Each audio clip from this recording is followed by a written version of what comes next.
Hello and welcome to this first episode of Gallus for 2023. For anybody that doesn't know, the word Gallus just means absolutely amazing, brilliant. Well, it meant that when I was growing up in Ayrshire. Some people in Scotland will say it means kind of bold or cheeky, but when I was growing up, if something was just the best that it could be, you would say that is just pure Gallus. So Gallus is the name I've given to our sessions, where we come together to help you to get the most out of your ceremony. And so this first session is all about staying grounded. And you will have received the wee meal shot, and it had a couple of tips on staying grounded, but this video is just for us to delve a wee bit deeper into that. Because why should you stay grounded in your ceremony? Why is it so important? Well, it's important for a number of reasons, and we'll talk about them in a minute. But whenever you come together in ceremony as a couple, whether it's to be married, have a vow renewal, have a blessing, have a commitment, whatever it is, you are coming together in the presence of whoever's there, and that can be just me and a couple of people, or it can be 200 guests. You're coming together because you want there to be a change in the status of your relationship. That ceremony has been put together to facilitate a change in the status of your relationship. So in a marriage, the change is going from single to going to be married. And that's what ceremony does. It walks you through that change. It leads you through that change. It leads you over that threshold. And so ceremony has great transformational power. But we have to respect ceremony. Even if we're having the funniest, most upbeat ceremony, we have to respect the transformational power of ceremony, and the fact that the more grounded we can be, the more present we can be, the deeper and more powerful that transformation will be. Which means in 10, 20, 50 years, you will be able to, or certainly should be able to, think back to your ceremony and still feel that power, that transformational power, the power of the magic that's happening in that space. And over the course of hundreds and hundreds of ceremonies, I absolutely see the difference between when a couple are grounded and a couple are not grounded. Because when a couple are grounded, and by that I mean that they are fully present with each other in that ceremony space. Now you might be thinking, well, of course we're going to be present, we're both going to be there, we're going to be standing there, we're physically there. Yes, you can be physically there, but you can also be physically there, but spiritually, emotionally, mentally somewhere else. And you know, that's just life in general. You can do that, but we certainly don't want that in your ceremony. We want all those things to be aligned and be fully present in that space. How does that show itself? How do you know? Because the couple are so in the moment with each other. It's almost as if nobody else exists. You can have 200 guests sitting there, but it's like they're looking at each other like, oh my God, it's our wedding day. And whatever's happening between them, you could not stop it. It's as if they're kind of surrounded by their own wee bubble, and there's this magic happening between them. And no matter what would happen in that room, you could not break them out of that, snap them out of that. And it's so beautiful. And it means that every word that I say and that we've agreed upon together lands in the right place, and their vows land in the right place, and everything goes really deep. And it's not only grounding you in ceremony, it's grounding your relationship, your marriage in this really deep and profound way. Conversely, if a couple are not grounded, they are restless, they're moving about, they are distracted, they can't engage with what I'm saying, so they're looking about everywhere else. If there's movement in the room, sometimes if their wee ones are there, they're so caught up with what the wee ones are doing that you know they can't bring themselves into that moment, and it means they're just not taking anything in. And if nothing's going in, nothing's landing. And if nothing's landing, it means you're not getting that transformational power. So yeah, you'll end up married, and couples do end up married, but I go away and I think to myself, that was a shame, because it felt quite superficial. And yeah, and as I say, that's a shame, because it doesn't need to be like that.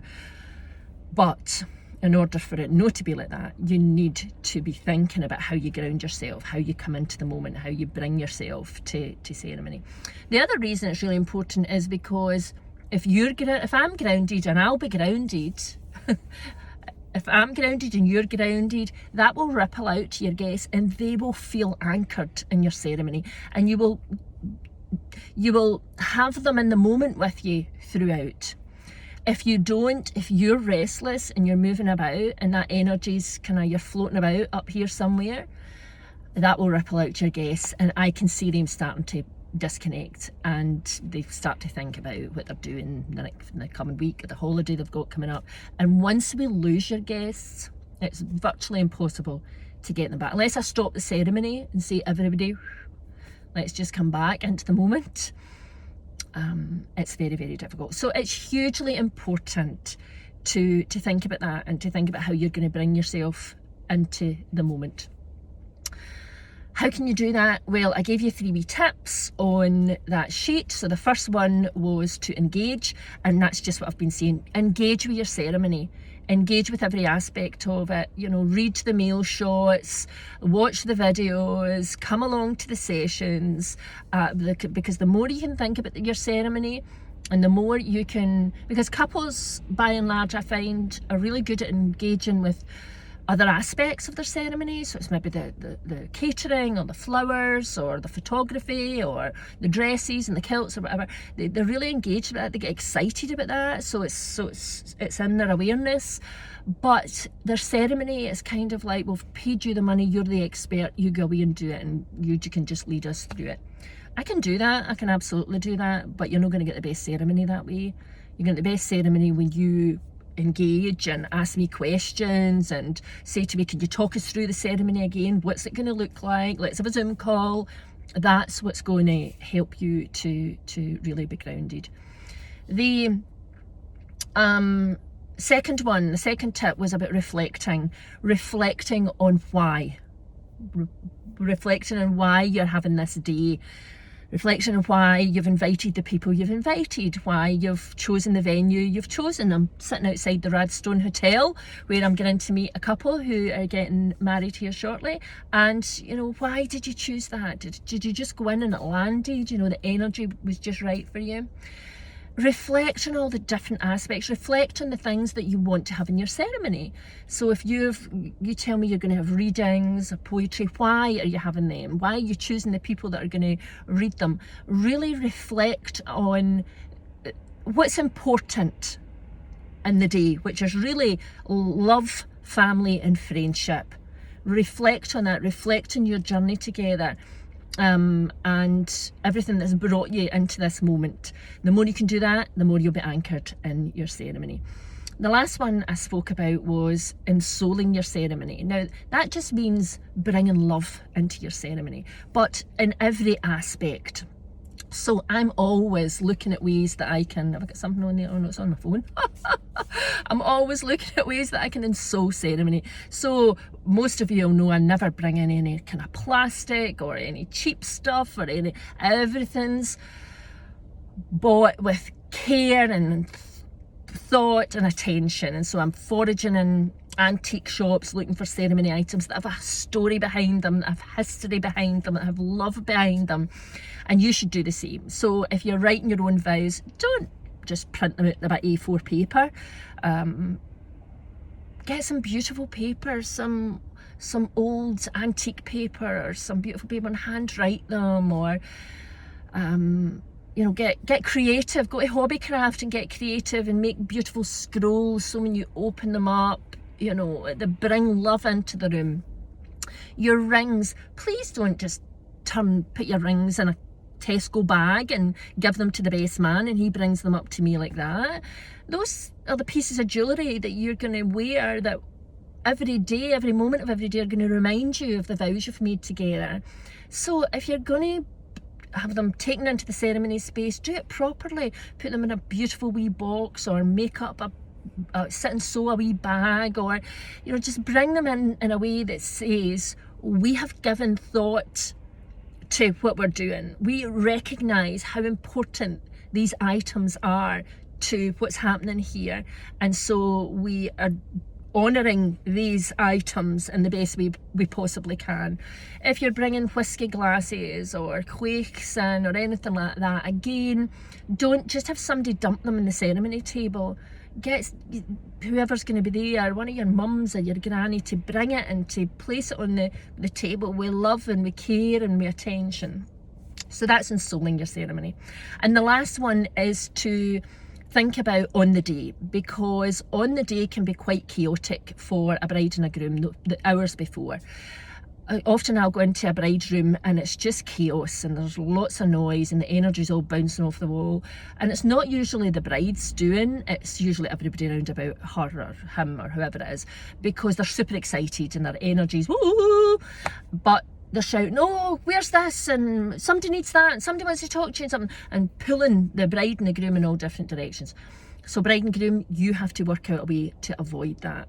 And so you either have to say to people, nope, I want quiet, I want stillness. You can still have a wee glass of bubbles, but I want this to be a time of reflection, a time of me to recognise that a part of my life is coming to an end. This part where I was single and I was doing everything on my own. Even if you've been together with your partner for a long time, there's something very different and very special going to happen here. So I want that time to reflect on this part of my life, this milestone that's coming up. And I want to go into it feeling still and centred and grounded. No woo! So think about how you can do that. Either speak to the people around you, or say, do you know what, at a certain point I'm going to ask them all to go away and I'm just going to have some time on my own to bring myself into the moment. So that's my tips for our first wee Gallus session. I hope that's been helpful, and if you've got any questions, don't hesitate to give me a wee buzz. Okay, fair for.